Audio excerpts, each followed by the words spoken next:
Menjawab ketidakpuasan Trump soal isi proposal yang dikirim Iran, Korps Garda Revolusi Iran atau IRGC menyebut Trump hanya memiliki dua pilihan, lanjutkan perang yang mustahil digelar atau setujui isi kesepakatan yang ditawarkan Iran.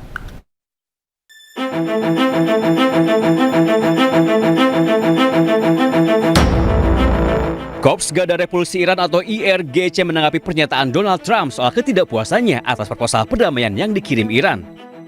IRGC mengatakan ruang lingkup keputusan Amerika Serikat kian menyempit. IRGC bahkan menyebut Trump hanya memiliki dua pilihan, perang yang mustahil atau ambil perjanjian yang disodorkan Iran.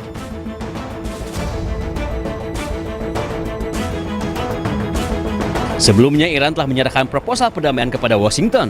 Salah satu poinnya membuka Selat Hormuz, akhiri blokade oleh Amerika Serikat dan tarik pasukan Amerika Serikat di Lebanon. Alih-alih menerima proposal tersebut, Trump kembali menolaknya dengan alasan tidak puas dengan isi proposal. Trump bahkan menyebut tawaran Iran tidak sesuai dengan kepentingan pemerintah Amerika Serikat. So they want to make a deal, but I'm not satisfied with it. So we'll see what happens.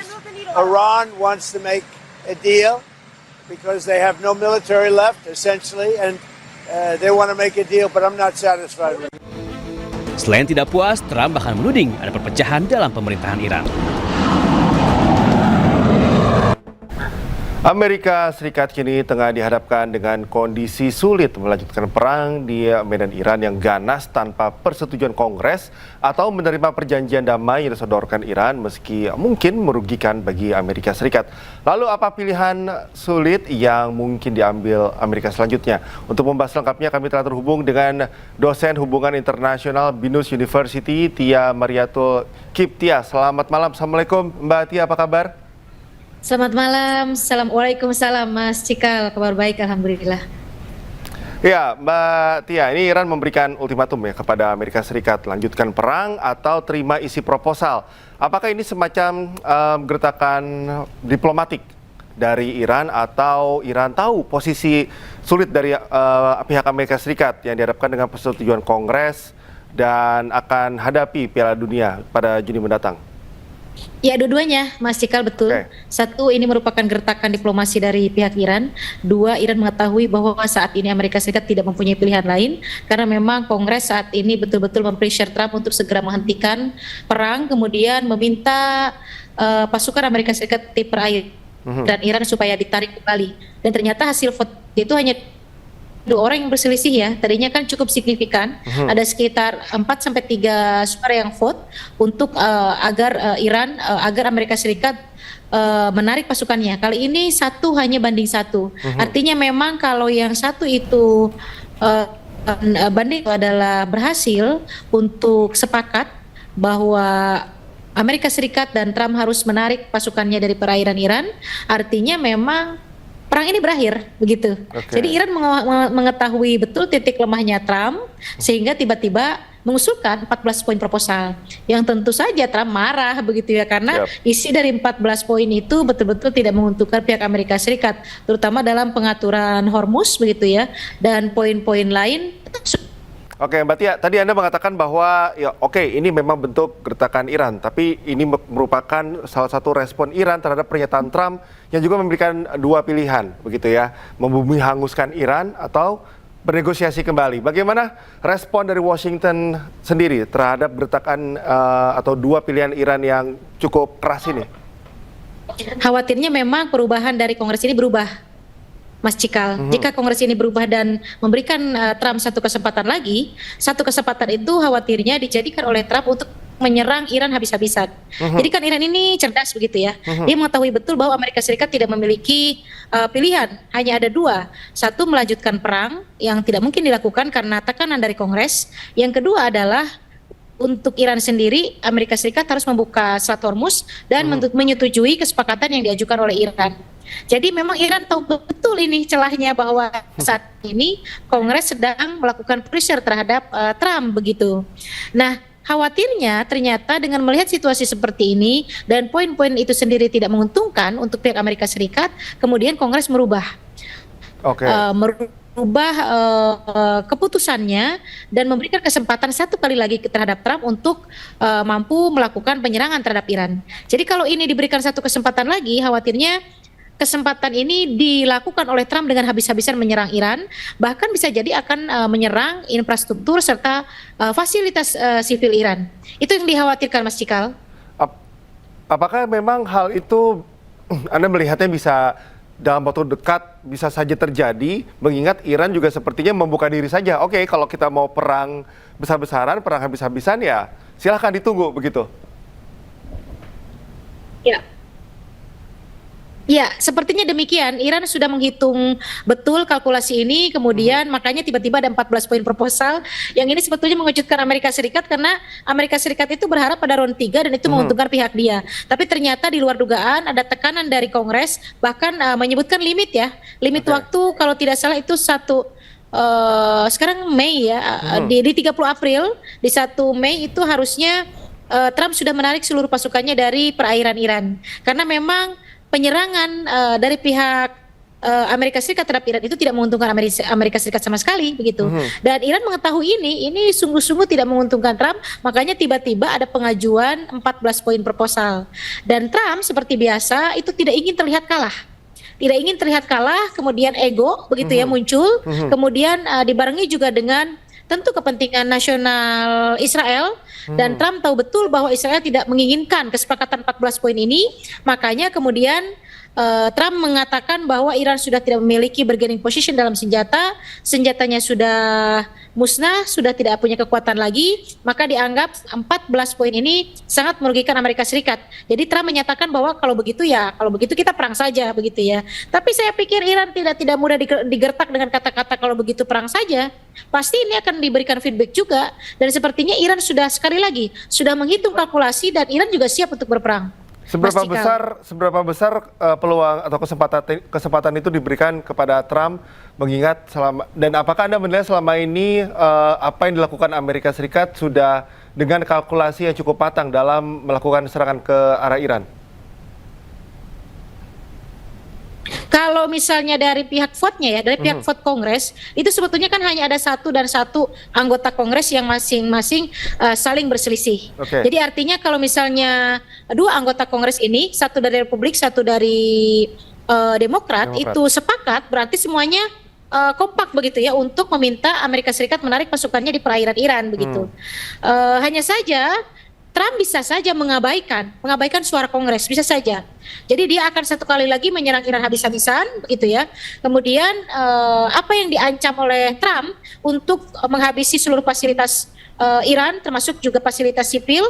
Nah ini yang dikhawatirkan. Nah ketika itu dilakukan oleh pihak Trump, khawatirnya ada feedback yang luar biasa juga dari Iran, karena Iran belum selesai, Mas Cikal.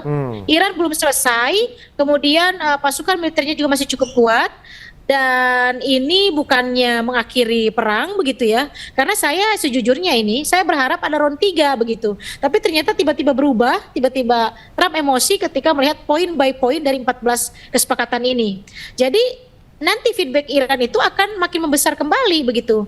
Seharusnya Trump itu kalau menerima dengan kepala dingin, tidak takut disebut kalah begitu ya. Kalau kita melihat dari 14 poin itu, ternyata itu tidak ada perubahan sebetulnya Mas Cikal dari perundingan yang terjadi di Islamabad, misalnya tentang pengaturan Selat Hormuz begitu ya, kemudian tentang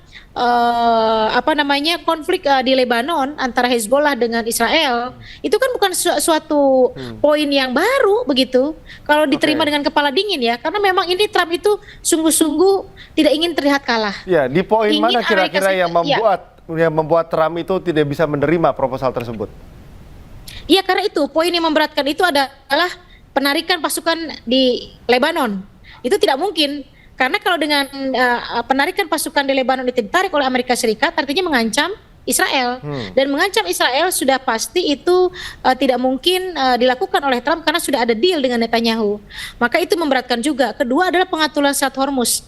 Diminta untuk menarik seluruh pasukannya dari Selat Hormuz, itu juga tidak mungkin. Jadi itu yang membuat Trump berat gitu ya, melihat poin-poin dari Iran ini, tapi Iran bisa tersenyum karena tahu saat ini Trump sedang melakukan menerima pressure dari pihak Kongres, bahkan diberikan limit kalau tidak ditarik maka akan terjadi pemakzulan. Kalau Trump tidak nurut terhadap Kongres bisa jadi terjadi pemakzulan, Mas Cikal. Oke. Dari analisis Anda, apa yang membuat Iran ini seperti sangat percaya diri begitu menempatkan posisi mereka dan juga menyampaikan daya tawar mereka kepada Amerika Serikat? Karena Iran mengetahui Amerika Serikat sudah tidak punya pilihan di bawah Trump. Banyak hal, bukan hanya Piala Dunia, tapi juga midterm election, popularitas Republik yang terus menurun, Mas Cikal.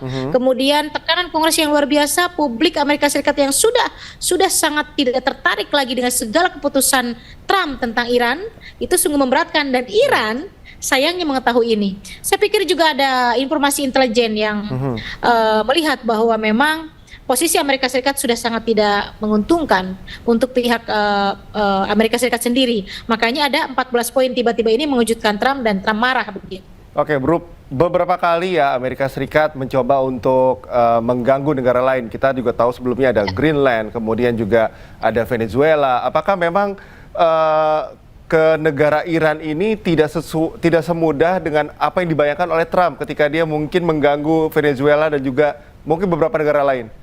Betul sekali Mas Cikal. Jadi dia harapannya seperti Venezuela, ketika misalnya diambil pemimpinnya selesai, kemudian dinaikkan didukung oposisinya, naik oposisinya, selesai konflik itu. Begitupun dengan Irak begitu ya. Ketika Saddam Hussein tumbang, kemudian diganti oleh oposisinya dan oposisinya itu didukung Amerika Serikat, kemudian semuanya selesai.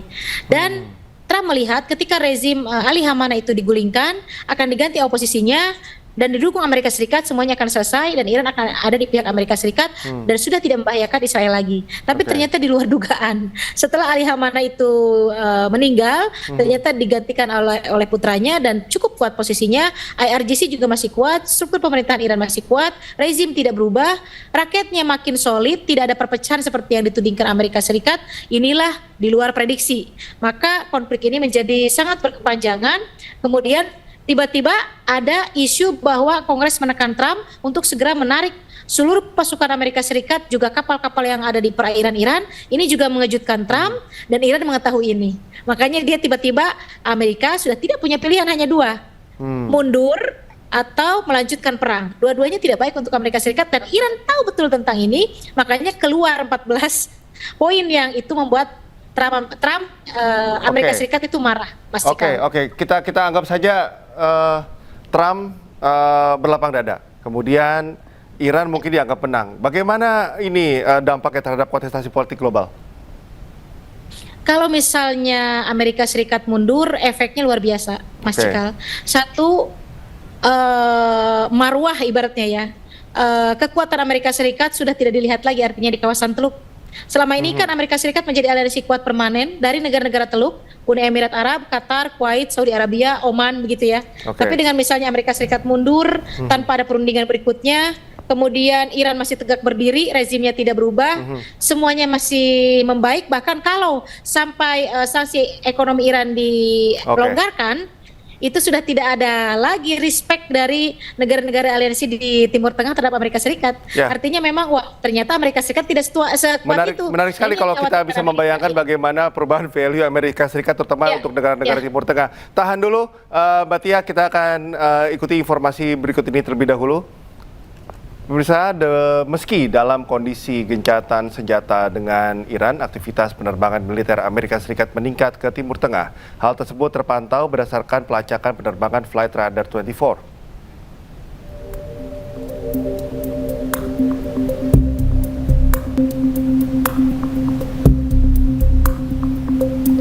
Berdasarkan pelacakan penerbangan Flight Radar 24, sebagian besar pesawat yang dikerahkan ke Timur Tengah adalah pesawat kargo C-17A Globemaster III. Pesawat kargo raksasa ini mampu membawa logistik hingga 77 ton dan sekitar 100 personel. Selain itu, Flight Radar juga mendeteksi adanya pesawat transportasi terbesar di Angkatan Udara AS, C-5M Super Galaxy, dan pesawat tanker raksasa generasi terbaru KC-46 Pegasus juga terlihat di udara Eropa dan Timur Tengah, termasuk pesawat pengintai strategis 4 mesin RC-135W yang bertugas menyediakan data intelijen real-time. Pesawat terlihat beroperasi di dekat Bahrain.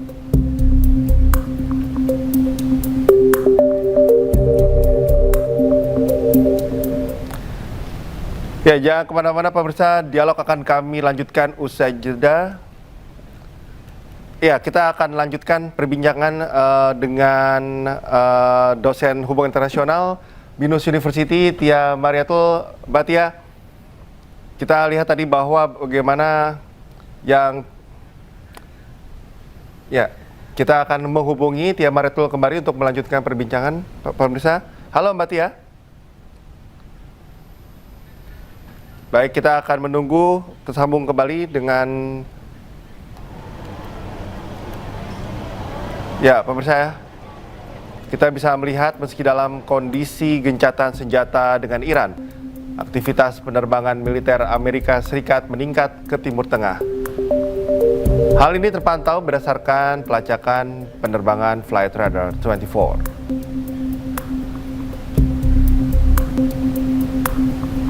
Berdasarkan pelacakan penerbangan Flight Radar 24, sebagian besar pesawat yang dikerahkan ke Timur Tengah adalah pesawat kargo C-17A Globemaster III.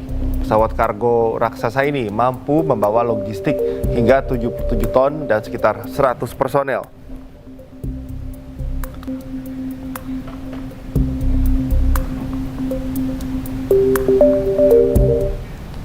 Kita kembali lanjutkan perbincangan dengan Tia Mariatul, dosen hubungan internasional BINUS University.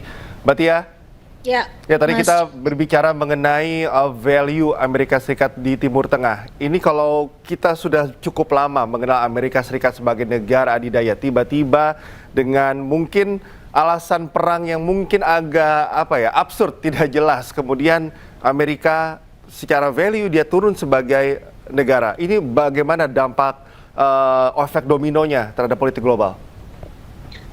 Ini akan berdampak cukup signifikan ya Mas Cikal, karena itu tadi yang Mas Cikal bilang, value-nya turun. Karena apa? Saat ini beberapa negara teluk yang selama ini sangat percaya bahwa Amerika Serikat mampu melindungi mereka, ternyata tidak. Nah, ini juga akan menurunkan value-nya Amerika Serikat secara politik global. Artinya dari aliansinya Amerika Serikat di negara teluk akan terjadi perubahan, Mas Cikal. Jadi kita akan berhitung berapa negara lagi yang hanya bisa memahami Amerika Serikat, yang masih percaya Amerika Serikat masih bisa melindungi mereka. Kita berhitung ya Mas Cikal. Satu, dari mulai Uni Emirat Arab itu sudah mulai menyatakan bahwa ingin keluar dari OPEC. Itu sinyal ketidakpercayaan lagi. Yang kedua adalah Qatar memiliki economic cooperation atau kerjasama ekonomi dengan pihak Iran di ladang gas berdua, yang selatan dan utara, begitu ya. Dan sudah lama Qatar itu sudah sejak lama tidak mengikuti lagi polisi dari Saudi Arabia. Dia berjalan sendiri, bagaimana tetap melakukan kerjasama dengan Iran, begitu. Yang ketiga, Kuwait ini masuk ke dalam aliansi pasif, Oman juga masuk ke dalam aliansi pasif. Nah, aliansi pasif ini didekati oleh pihak Iran. Belum lama Arachi, Menlunya Iran itu coba approach terhadap Oman, begitu. Artinya tinggal satu Saudi Arabia yang konsisten, dan sepertinya tersisa satu yang masih percaya dengan Amerika Serikat. Artinya ke depan akan terjadi satu perubahan secara politik global. Bagaimana Amerika Serikat di Timur Tengah dengan adanya perang Iran ini justru bukan menaikkan pamor dia, tapi malah turun, Mas Cikal. Informasi yang kita sama-sama saksikan sebelumnya, Amerika mulai mengirimkan ya beberapa pesawat kargo ke arah Timur Tengah. Sinyal apa ini kalau yang Anda analisis? Halo Mas Cikal, bisa diulangi pertanyaannya? Sebelumnya kita sudah menyaksikan informasi ya, di mana Amerika Serikat mulai mengirimkan pesawat-pesawat kargo ke Timur Tengah. Anda menangkap sinyal apa ini yang ditunjukkan oleh Amerika Serikat? Dua. Satu adalah betul-betul akan ditarik sesuai dengan keinginan Kongres. Dua adalah khawatirnya ada satu opportunity lagi yang diberikan oleh Kongres, silahkan terakhir kali untuk bisa mengakhiri perang ini dan memberikan serangan terhadap Iran.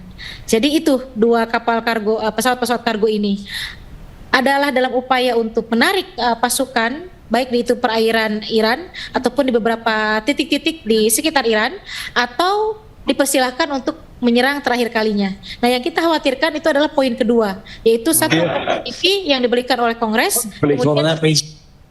Halo? Silakan Mbak Tia dilanjutkan. Satu lagi adalah opportunity yang diberikan oleh Kongres sehingga Trump itu melakukan serangan terakhir kali dan dahsyat.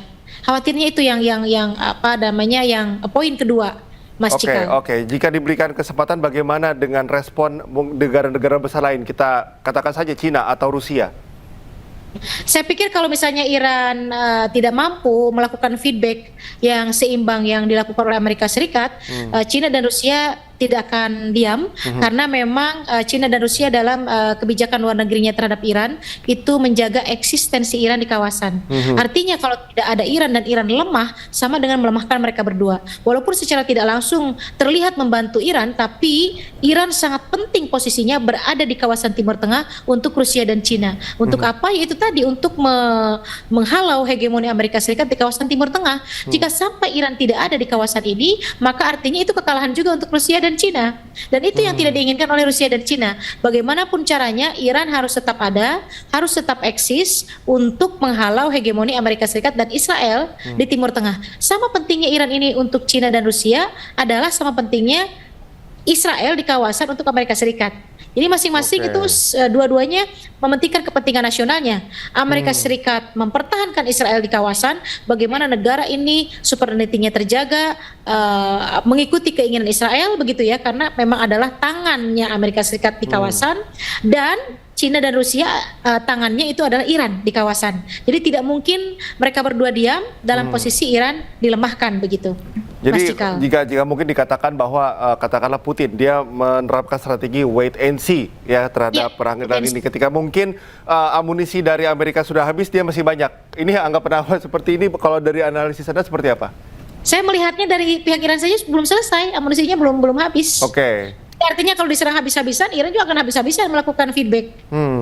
Gitu. Jadi khawatirnya memang kalau misalnya habis-habisan begitu ya, dilakukan serangan oleh Amerika Serikat, kemudian Iran melakukan feedback dan feedback itu dirasa kurang, Rusia dan Cina akan terus melakukan bantuan, baik itu bantuan informasi, ketepatan, militer dan lain sebagainya, yang memang saya pikir itu tidak akan diketahui detail oleh pihak Amerika Serikat gitu. Kita menarik negara yang mungkin quote and quote punya playgroundnya sendiri, Israel.